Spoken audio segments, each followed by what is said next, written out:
What is up, you beautiful buggers? Welcome back to Budget Cars and Bikes and to another diagnostic scanner review. So if you're interested in that, let's get into it.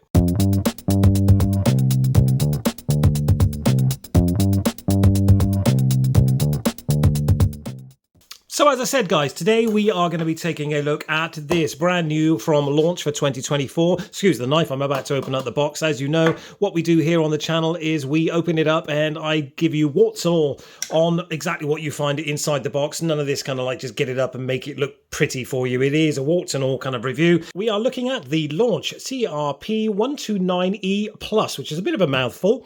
It is the big brother, basically, of the 123X, I think it was that we did, the CRP123X that we did, or it could have been the E. You'll have to look back at the videos. Anyway, we did a review on that a few months ago. Great little mid-range or low budget, as it were, diagnostic scanner for your car and your motorcycle. As I said, I'm hoping you've seen the video on that. If not, I'll stick it up in this top corner here now for you. This is its big brother, the 129E Plus CRP from Launch, as I said. So let's get this box open, see what we get inside.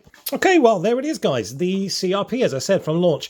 Usual kind of box here, the red and white kind of logos everywhere, and a little bit of gumph on the back there for you to see. I'm not quite sure why they put this weird little line across here, but it is as follows: a 5-inch LCD panel, 1280 by 720p, an OBD2 interface, of course. Net weight is around about 570 grams, so pretty light for one of these kind of upper end scanners, I would say, because as I said, the 123X was a little bit cheaper, more of a budget option. Now with this one, you will be getting a 2-year free update and 2-year free warranty as well, which is a really nice little touch. Basically means you can buy this, you can use it for a couple of years, it'll update and it'll tell you exactly when the updates are available. You just download them via Wi-Fi on an OTA kind of system.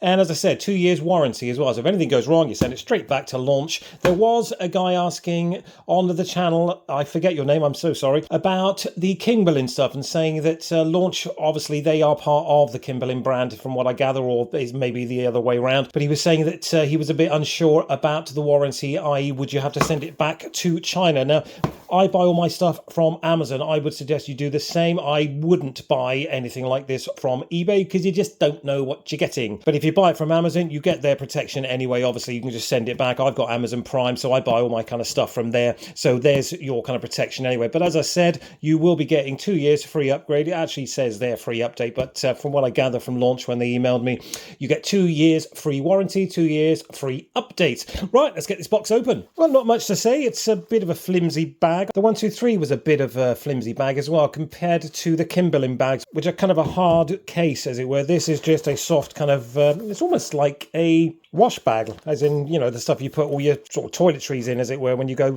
to the gym and stuff. It's a little bit like that, if I'm honest.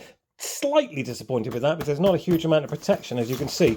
But, you know, if you're just using this in your car or in your garage environment, I'm sure that's fine. Let's get this unzipped, see what we find inside. As I said, warts and all, guys, we don't mess about here. I will show you exactly as it comes out of the box. So, a couple of silica bags and the big OBD2, and there should be somewhere in here. Now, there it is. Well, let's get rid of that bag for a start. User manual, as usual. You'll get all your gumph in there. Not massively thick, but if you're going to be buying something at this kind of price range, chances are you know how to use one of these anyway. But obviously, it's always useful to be able to refer back to the user guide and a quick start guide as per as well, which just basically tells you all that kind of gumph there. We won't get into that because I think if you need to look through that kind of stuff, you can do that yourselves when you buy it, and maybe you should be looking at something slightly cheaper like the 123 if it's your first scanner. This is a little bit more upper mid-range, I would say. So nice and light, as I said, under 570 grams, something around about there. Very simplistic design, as usual with the Launch stuff. Nothing really to shout home about. Little screen protector there, home button, your arrows, your OK, and your back button. Power button up here, obviously for turning it on, and then you've got your charging port here as well, and for data transfers, and your OBD2 port there. So let's get this switched on and see what it will do. It'll be interesting to see how quickly this kind of sparks into life as well, because I wouldn't call this a high-end scanner, but it's better than a mid-range. It's somewhere in between in that respect. I would expect this to be on the homepage within 30 seconds, something like that. We're about maybe 10 seconds in now, so we'll just see. I'll fast forward this this little bit and I'll let you know how long it took. Okay, so that was about 20 seconds, which is a little bit better than I thought. Out of the box, it's got 97% battery, which is very nice. Little green LED to tell you that it is on. As usual with these kind of scanners, there's no little hook at the back, which is really, really weird because they've got this little aperture here where you could so easily have just put in a little hook there for putting it over the steering wheel. That is such a missed opportunity, I think, there from Launch. That's my only negative so far. Why didn't you just put a little hook in there? Would make our lives so much easier. Bit of technical gumph on the back there. I mean, that bit there obviously is to put your fingers in and hold it like so. But again, you could have easily just put in a little, even across the top of there, just to kind of hook it over. Would have made things much easier. We are, I imagine, going to have to get into Wi-Fi, all that kind of stuff. Next step. I'll go through all this. I'll let it know where I am and I'll connect to the Wi-Fi and we'll cut back in. All right, guys, so there we are all set up. I've just connected it up to the Wi-Fi. There are seemingly 32 updates to do. We'll have a little look in there. We may as well just start straight in there. And as you can see, there's a firmware upgrade. There's an auto search upgrade. There's upgrades for Citroen, Fiat, Ford, Lincoln, Holden, Honda, yada, yada, yada, yada, yada. But we won't do that just yet. I wanted to just basically talk you through this. Very much a very similar Android user interface there. As you can see, you've got your diagnosis up here, your OBD2, your IM, your data storage, as in that'll basically show you what you've done and you can refer back to it. Your battery voltage, in other words, you can just connect this up to the battery. Well, you connect it up via the OBD and it'll tell you what your battery voltage is. If you think you've got a problem there with your alternator or anything like that, you can check the battery. We'll click into there. What would happen is you'd start the car, obviously, and then you'd have a little graph going across here. So if you're under 12, 14 volts and stuff like that, you can just basically check if you've got an issue with the battery. There is a back button just there as well. I prefer to use these big ones over here. You've got your settings, obviously, in here for your in-screen captures. I've got that set off. And auto detection on Connect, there'll probably be, yeah, there's your display and your brightness, your sound. I wonder if there's going to be a turn, as in whether it does a screen rotation. It doesn't seem to, and it doesn't seem to have that in the settings menu, which, okay, I mean, for a small size screen here, it says it's a 5-inch screen, but I would say that's taking up far less than 5 inches there. Maybe this black unit area here is the 5 inches, but that's a very, very small screen. But that's okay, it's not a big problem. As I said, your OBD up there, obviously we're not connected, because as you can see, we've got the cable there. We will go out to the car in a minute, and I'll connect it all up and show you all that, obviously. You've got your MAL there as well, if you want to buy extra things for it. You can download different software here as well. It's a little bit expensive, if I'm honest, but I mean, if you wanted something like Aston Martin, that's going to cost you $40. Is that it? Is that all you get? I don't know, there's plenty more down here as well. Some cars you've probably never heard of, a Brilliance, whatever that might be. Coolant bleed. Now, if you wanted to bleed your coolant, you can do that on here, but it'll cost you 40 quid. EGR adaptation, which I don't believe we have as a basic function on here. Anyway, this is where, I mean, 40 quid for a Ferrari and all that kind of stuff, gearbox relearn, that kind of stuff. It seems to be all £40.85 if you want to buy additional software, as it were, that this unit, I'm assuming, will do if you download that software. Talking of software, this, as opposed to the 123X, which I think would scan 4 modules in your car, this will scan all the modules in your car. According to the Gumph, this will go through all the different modules in your car, i.e. the EGR, the DPF, the ABS, the airbags, all that kind of stuff. It will scan all of that for any kind of fault codes, whereas the cheaper version only scans 4 or 5, I believe. And also, they only did 3 resets, which I believe were the airbags, the oil, and the ABS, if I'm correct there. As I said, there is a video on our channel for the kind of much more budget option Launch, which looks very similar to this, if I'm honest. But this, as I said, also is the upgraded version. This will do 8 different resets. So we'll have a little look in here. And there they are: brake, oil, airbags, battery reset. In other words, if you've got a more modern car and you want to put a new battery in it, you don't have to take it to the garage and pay them. You just put your battery in and you basically register it using this Launch here. Electric throttle relearning as well, TPMS for your tyre pressures, DPF regeneration, and if you need to recode in injectors, as in if you've got an injector that's out and you want to put a new injector in, you have to register that to the car, and obviously that's where you do that. So 8 of those as opposed to, I think it was 3 on the cheaper version. So that's a nice one. And as I said, 2 years warranty and 2 years free updates as well. So there's pretty much not much that this can't do for the home mechanic and the basic DIYer, as it were.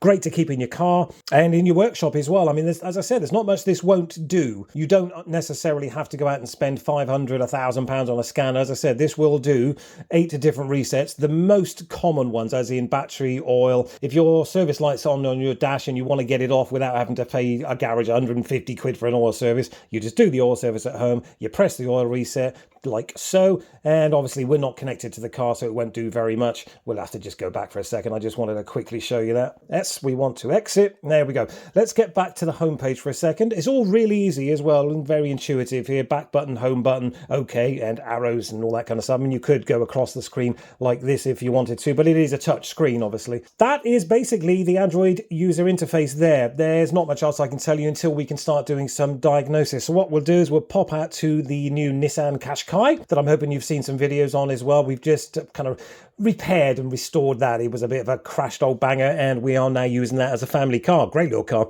If you want to see how we managed to get that back on the road, I'll stick a little video in up here for you. Right, let's get this plugged in via the OBD2 connector. We've got plenty of power. We've got the internet connected. We'll pop out to the car in the freezing cold because it is January 2024 and it's bloody freezing outside. Anyway, for you guys, I will get this connected and we will do a quick OBD and a quick diagnosis of the Nissan and see what it can find, because the Nissan does have a little yellow light on the dash, which I am not 100% sure what it is, but I'm wondering if this more budget-friendly option will pick that up. The really expensive launch we did a few weeks ago, again, link in just here, that picks it up. It wasn't an EML on the dash. There is a little yellow light that comes onto the dash when I start the car, but it goes out pretty much straight away. The really expensive launch did pick that up. It went so in depth that it managed to find it. It'll be very interesting to see if this one finds that. So come with me, we'll have a look and see what it can do.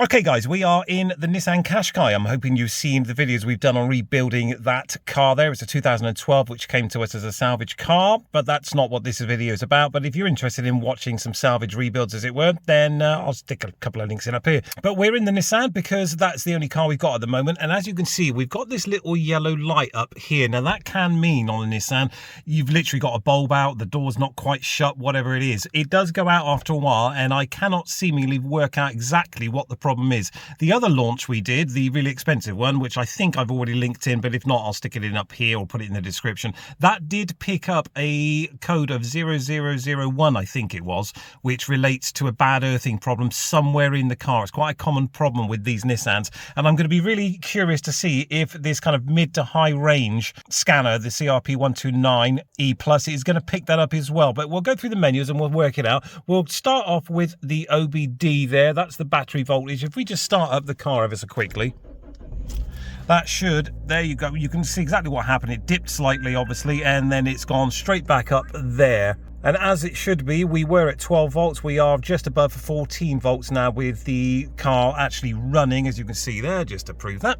That's with the car running, with the lights on, etc, etc. So it started off at 12 volts, dipped slightly when we started, jumped up to just over 14 volts, which is exactly where it should be. Now, if you've got any problems with your charging system in your car, that would give you a really good indication, that graph there, of what was going on. If it stayed at 12 or dropped below 12, you'd know you've probably got a problem with your alternator or charging system per se.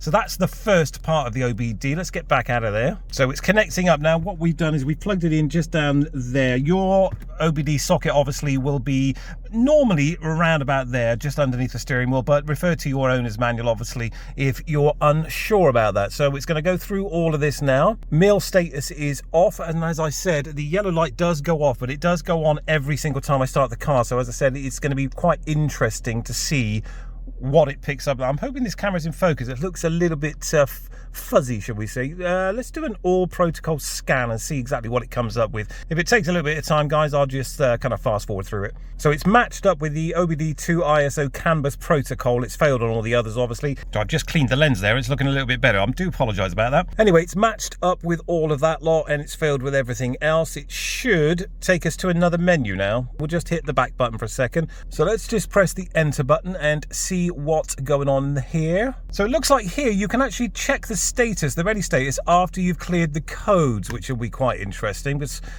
I've not seen that before. So you can have a full system monitor, a catalyst monitor, a misfire monitor, a heated catalyst monitor, an evap monitor. I mean, the list just goes on and on and on by the looks of things. So that's going to be really useful if you want to find out some data stream reports on there. You can basically record it. If we just press the record button there, that will record that, and then you can play that back whenever you want to see if there were any discrepancies there. We're going to go straight back out of there for a second because I'm not really that interested in there. You've got a freeze frame, you've got live data as well. Now that's always quite interesting with these scanners. You can basically check, say, the throttle position and the accelerator position and the accelerate position, the airflow from them. We'll just check those for a second, and it should give us a graph of exactly what they're doing. And then, as you can see, the absolute throttle position sensor, if I just blip the throttle up there, as you can see, you'll see that change there. So again, if you've got any kind of issues there whatsoever, you'll see there that it should come up in red, I imagine, if you have an issue. So that's the data stream section of the scanner. I always find those things incredibly useful. So we go back out of there. Onboard monitoring, you can clear your fault codes, of course, read vehicle information, read fault codes. Now, this is going to be interesting because I'm curious to see what it's going to come up with, as I said, in the respect of, will it come up with the same code? No fault codes. Okay, well, yeah, I didn't expect it to come up on there, if I'm honest. We'll just get out of there for a second, and I want to have a look at the diagnostic menu as well, see if it'll auto detect. I don't think it will, because it came up with a message just now saying your vehicle is not designed to have auto VIN detected. By the way, guys, you'll have to excuse the steering wheel. My mother has decided, well, I've given her the Nissan basically as the family car. She's decided that she wants one of these ridiculous little steering covers here and a little seagull sitting up here.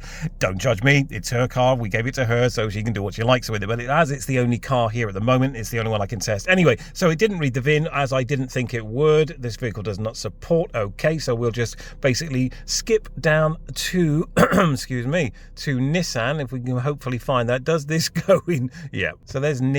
Okay. Processing the data. I mean, this is how you do it if you had a Nissan Qashqai. Obviously, if you've got a Ford Focus or something like that, you just look for Ford, and then it should, in theory now, pick up that we've got a Nissan Qashqai, what year it is, and the VIN number and everything else. Right, so it says it's a Nissan. We'll do a manual, and we'll go for Europe, straight into Great Britain, as that's where we are. And we've got to go all the way down to Q for Qashqai, I imagine. There we are, Qashqai. I'm pretty sure this is a J10, or that series at least. We'll say it's a 2011, even though it's a 12th, and we will do a health report first. Now, if you've got any kind of issues with your car, this is kind of the go-to menu, is it, where you go into diagnostics.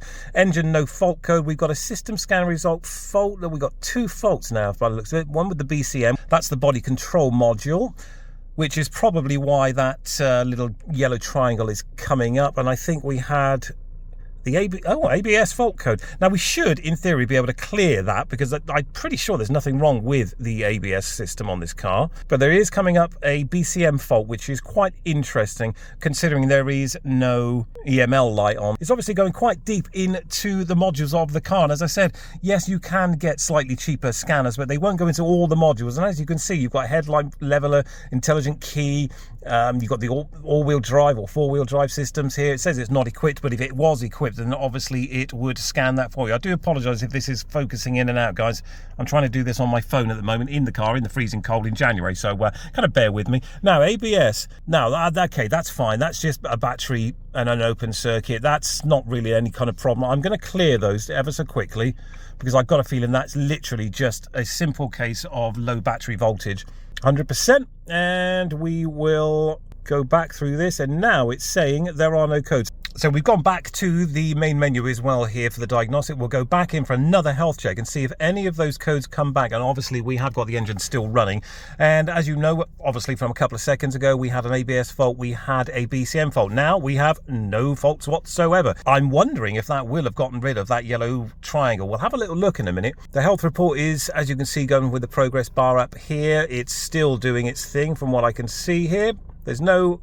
Oh, right, okay, it's testing the transmission at the moment, which is interesting, because I don't see how that's going to really do very much, although I put it into gear and then it changed. There's a lot of this stuff, obviously, that it doesn't scan simply because it doesn't have it on the car, or it isn't enabled on the car, as in headlight levelizer, not equipped.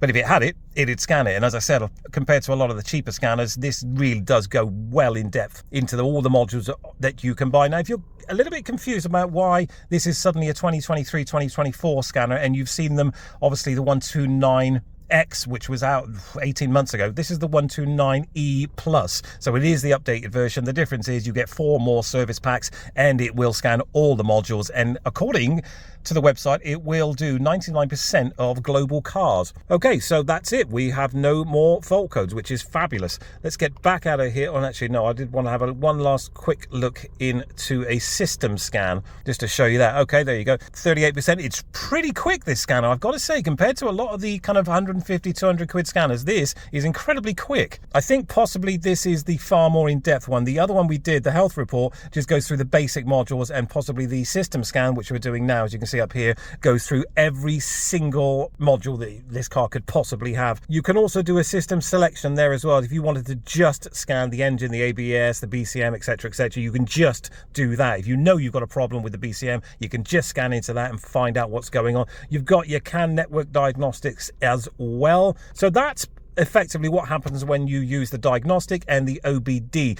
As you can see, we've got no warning lights on the dash of this car. We've just done the clearing as well of the codes that did come up, which was the BCM and the ABS, but that did say it was a voltage issue, so nothing to worry about. And again, if we go into the resets, you will see here you've got brake, oil, airbag, battery learning, electronic throttle learning, the TPMS, as in the air pressure in your tires, the DPF regeneration, and your injector coding. So that's what you get with the CRP129E Plus compared to the 129X, which was about 18 months ago. You'd have only got 4 of these. I think it's just brake, airbag, battery and oil, but now you get the DPF, the injector, the TPMS, electronic throttle, and you get all the extras basically. So let's get back out of there. I don't think there's very much more I can show you in this menu, guys, to be fair. That is about it. So that is how it works in the car. I'm hoping that's kind of clear things up for you a little bit, and you can understand a little bit more about what the CRP129E Plus does compared to the 129X, which, as I said, was a couple of years back now. You get twice as many service menus, and it will scan all the modules in your car. As you've just seen, it will clear all the codes. Out of curiosity, I'm going to turn the car off for a second, and I'm going to see if that yellow light comes back up. We'll start the car. Yeah, it's still there. So I don't know what that is about. As I said, the really expensive, that's the dash cam as well. If you want to find out about the best dash cam you can buy in 2024, check out the review. I'll stick it in up here. Yeah, the little yellow light's still on there. That can be a million things. I mean, there could be a number plate bulb out for all I know. It's not important. There are no codes on the scanner to show about that. I don't know what it is, although the really expensive launch we reviewed a few weeks ago did come up with a 0001 code, which I think is Earth related and is incredibly common on the Nissans apparently. But, you know, it doesn't bother me enough. As you can see, it's gone out. You can actually get it to go out by pressing one of these buttons down here. It's not an issue, but it didn't find that, and I don't think I would have really expected it to on a sub 500 quid scanner. As I said, if you want to get massively deep into all the stuff that's going on in your car, you need to spend a little bit more. But for a sub £300 scanner that will service your car at a fraction of the cost what you would pay in a garage. Now bear in mind, even if you wanted to register a new battery in your car, if you go to a garage, get them to fit and register the battery for you, you could be looking at 150 quid quite easily. You buy this scanner for 269, I think it is at the moment, and your own battery. You do it yourself. Plus, you can reset the service light, which may or may not be up on your dashboard. You can reset the airbags if you ever have to replace an airbag. There's a million things this will do, and it will pay for itself. Anyway, that is a quick overview of the menus, as in-car testing of the CRP129E Plus. We will pop back inside and I'll give you a final thoughts and we'll close out the video. So that is it, guys. That is the quick unboxing, testing and overview of the new CRP129E Plus from Launch that we've just been sent out. I hope you've enjoyed the video. I hope it's been of some help to you. Would I recommend it? Yes, I think I would, actually, because of the 8 reset functions, the fact that it scans all your modules in your car, not just 4 or 5 of them as the cheaper options from Launch can do. It's a nice, lightweight little scanner, kind of a mid to high end value-wise. I mean, these are, at the moment, I do believe, 269 quid with the discount code. Link is obviously in the description. But yeah, I think it's a nice little scanner. Easy to keep in the glove box, easy to use, very intuitive, 2 years free updates, 2 years free warranty. I don't think you can go wrong. As I said, link is in the description. I hope you enjoyed the video. If you've got any questions at all, please feel free to put those in the comment section just down below. If you like this kind of stuff, if you want to see us review some more motorcycles, cars, camper van conversions, products, as I said, all that kind of good stuff, consider subscribing, please. That really helps me out. We're getting very close to 10,000 subscribers now, and I'd love to see that happen in 2024. I'd like to see it happen by the summer, if I'm honest, but I'm a realist. So as I said, please consider subscribing, like the video, share it as well if you would. That would be awesome. And also check us out on TikTok, Instagram, and Facebook as well, because we often upload stuff there before we get it on to YouTube. Anyway, as I said, CRP129E+, very much recommended. Hope you enjoyed the video, guys. I'll catch up with you real soon. Take care, and thanks for watching.